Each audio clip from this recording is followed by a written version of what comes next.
Hello दोस्तों, राधे राधे, जय श्री कृष्णा, हर हर महादेव।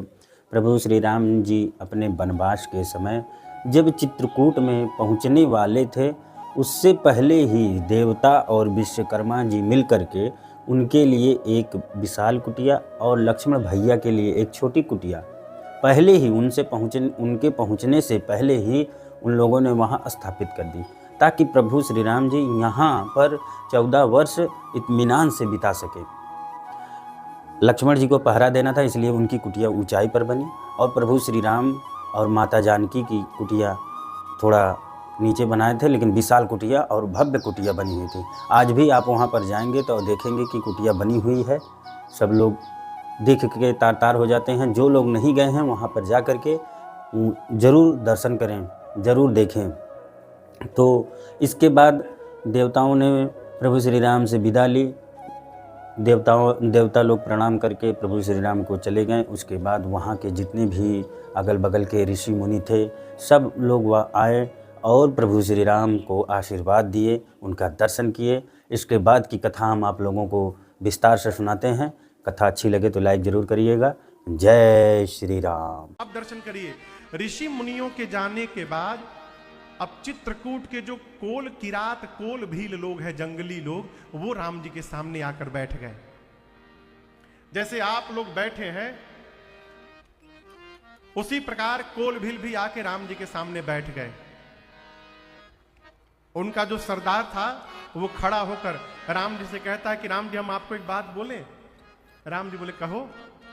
तो कहते, हाथ जोड़कर सरदार कहते हैं, प्रभु, धन्य भूमि वन पंथ पहारा, जहां जहां नाथ पाव तुम धारा। हे राम जी, वो धरती धन्य है जहां पर आपने पांव रखा है, वो मार्ग धन्य है, वो पहाड़ धन्य है जिसके बगल से आप गुजरे होंगे, वो वन धन्य है जिसके बीच से आप आए हैं। और एक बात कहें राम जी, हम सब धन्य सहित परिवारा, क्यों? दीख दरस भरी नयन तुम्हारा। अपनी इन आंखों से राम जी आपका दर्शन प्राप्त हो गया। हम पूरा परिवार हमारा धन्य हो गया, हम सब धन्य हो गए। हम आपसे एक बात बोले राम जी। राम जी बोले, कहिए। कोल भील बोले कि आप राम जी डरिएगा मत, हम लोग हैं ना यहाँ पर, आप डरिएगा मत। अच्छा आप बताओ, यदि आपके सामने भगवान आके बैठ जाएं तो आप में से कोई भगवान को बोल सकता है कि हे राम जी, आप डरिएगा मत, हम हैं आपके साथ? कोई कहेगा?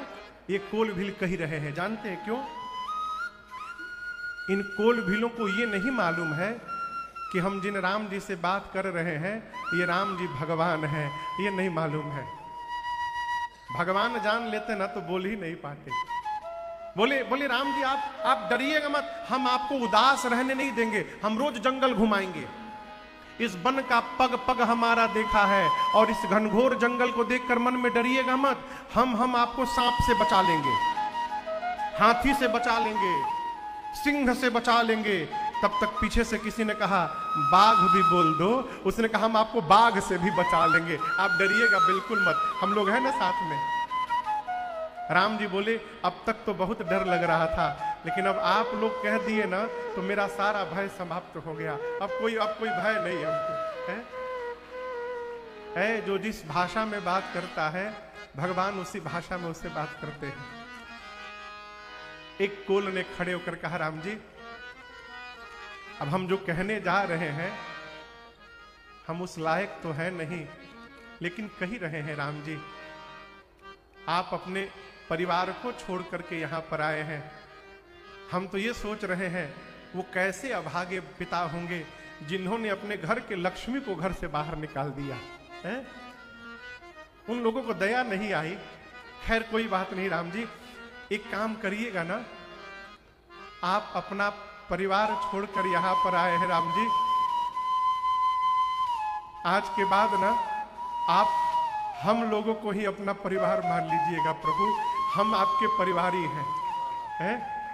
हम सेवक परिवार समेता नाथ न सकू जब आयस देता। कोल की रात बोले प्रभु हम पूरे परिवार के साथ आपके सेवक हैं, कोई भी आज्ञा देनी हो तो नाथ संकोच न करिएगा। कौन कह रहा है, किससे बोल रहे हैं? जब गोस्वामी जी ये कथा लिख रहे थे ना, तो किसी ने कहा कि गोस्वामी जी आप क्या लिख रहे हैं? जो राम जी मुनियों के मनन से परे हैं, जिन राम जी के बारे में वेद नहीं बता सकते, वो राम जी इन जंगल में रहने वाले कोल भीलों की बात को ऐसे सुन रहे हैं जैसे पिता पुत्र की बात सुनता है। ये कैसे संभव है? गोस्वामी जी बोले संभव है। देखिए, आप में से अपने छोटे बच्चे को लेकर कथा में कौन कौन आया है? 5 साल के बच्चे को लेकर के 4-5 लोग हैं। कल्पना करिए आप पंडाल से बाहर निकले और आपका छोटा बच्चा, आप उसके हाथ को पकड़े हैं और वो आपसे बोले, बाबूजी मैं छोटा था तो आप मेरा हाथ पकड़ के हमको कथा में लाए हैं, चिंता न करिएगा, जब आप बूढ़े हो जाएंगे ना तो मैं आपके हाथ को पकड़ के कथा में लेके जाऊंगा। माई बाप वो लेकर जाए कि ना जाए ये रघुनाथ जी जाने, लेकिन जिस समय संतान ये बात कहेगी ना, उस समय पिता के हृदय को जो सुख मिलेगा उसको दुनिया की किसी भाषा में बताया नहीं जा सकता है, वो अव्याख्य है। मेरे राम जी को वही सुख मिला है जब कोल भील कहे, राम जी आप डरिएगा मत, हम आपको रोज जंगल घुमाया करेंगे। राम जी मेरे गदगद हो गए प्रभु। क्यों सुन रहे हैं? भगवान शंकर मां पार्वती से कह रहे हैं, क्यों? क्योंकि राम ही केवल प्रेम प्यारा, राम ही केवल प्रेम प्यारा, जानी ले हो जो जान निहारा, जानी ले जो जान निहारा, राम ही केवल। भगवान शंकर कहते मां पार्वती से, देवी राम जी को केवल प्रेम प्रिय है। क्या प्रिय है? जोर से कहिए। और कुछ प्रिय नहीं है भगवान को। और ये बात सबके लिए नहीं है। जान ले हो जो जान निहारा, जो जानना चाहता है वही जाने। और याद रखिएगा, सब इसको जान भी नहीं सकते। प्रातः स्मरणीय साकेतवासी पूज्य श्री लक्ष्मण शरणदास जी महाराज भैया कहते थे, क्या? जो प्रेम गली में आया नहीं, जो प्रेम गली में आया नहीं, प्रियतम का ठिकाना क्या जाने, जो प्रेम गली में आया नहीं, प्रियतम का ठिकाना क्या जाने, जो प्रेम गली में आया नहीं, जो प्रेम गली में आया नहीं, प्रियतम का ठिकाना क्या जाने, प्रियतम का ठिकाना क्या जाने। जिसने कभी प्रेम किया ही नहीं, जिसने कभी प्रेम किया ही नहीं, वो प्रेम निभाना, क्या जाने जिसने कभी प्रेम किया ही नहीं, वो प्रेम निभाना, क्या जाने जो प्रेम गरीब।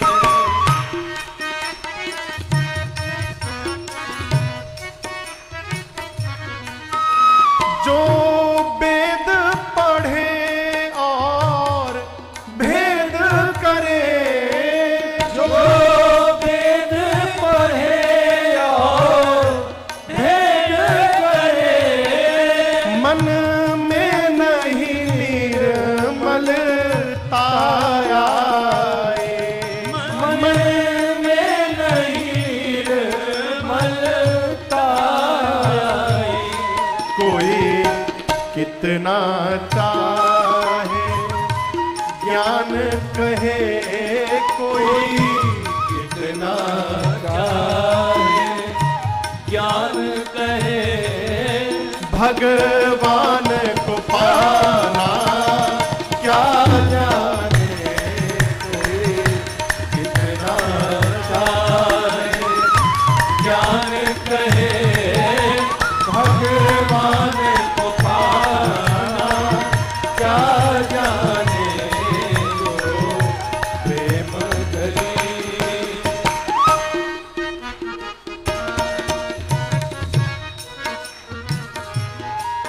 जिस दिल में न पैदा दर्द हुआ, जिस दिल में न पैदा दर्द हुआ, वो जाने पीर पराई क्या, वो जाने पीर पराई क्या।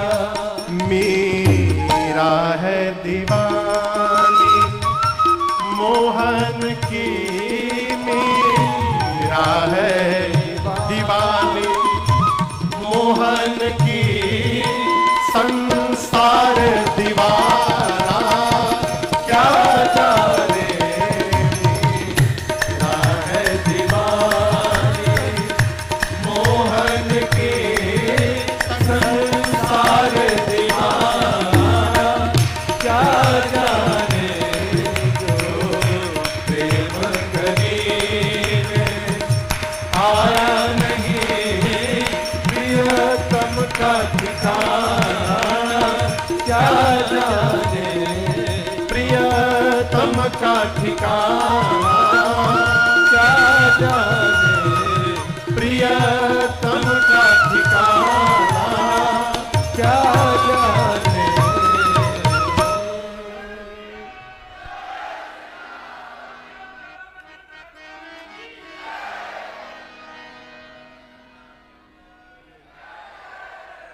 मीरा है दीवानी मोहन की, ये संसार दीवाना, क्या जाने। भगवान को केवल प्रेम प्रिय है, राम ही केवल प्रेम प्रिय, इसलिए भगवान को केवल प्रेम करिए। बस क्या करिए महाराज, कैसे करिए? अपने जैसे करिए। जिस प्रकार अपने को प्रेम करते हैं भगवान को प्रेम करिए। प्रभु मैया और भैया के साथ चित्रकूट में वास करते हैं। पूज्यपाद गोस्वामी तुलसीदास जी महाराज कथा को अयोध्या लेकर गए। कहा? सुमंत जी महाराज ने जाकर श्री चक्रवर्ती जी महाराज दशरथ जी को जब ये बताया कि महाराज मैं तो आया लेकिन राम नहीं आए। गोस्वामी जी कहते हैं जैसे महाराज सुने कि राम नहीं आए, प्राण कंठगत भयउ भुआऊ। देखिए शरीर के जो छिद्र हैं उन छिद्रों से प्राण निकलता है बाहर, आंख से, नाक से, कान से, मुख से, नीचे के द्वार से। जो मनुष्य जितना सात्विक होता है उसके शरीर का प्राण उतने ऊपर के अंग से निकलता है। हमारे गांव के बगल में एक ब्रह्मर्षि थे, पूज्य श्री देवराहा बाबा। भैया नाम सुने हैं? देवराहा बाबा, चाचा जी आप जानते हैं? कहते हैं वो कई 100 साल जीवित रहे, कई 100 साल, उनकी आयु कोई नहीं जान पाया। आप YouTube पर, गूगल पर देखिएगा उनके बारे में, देवराहा बाबा, सिद्ध साधक।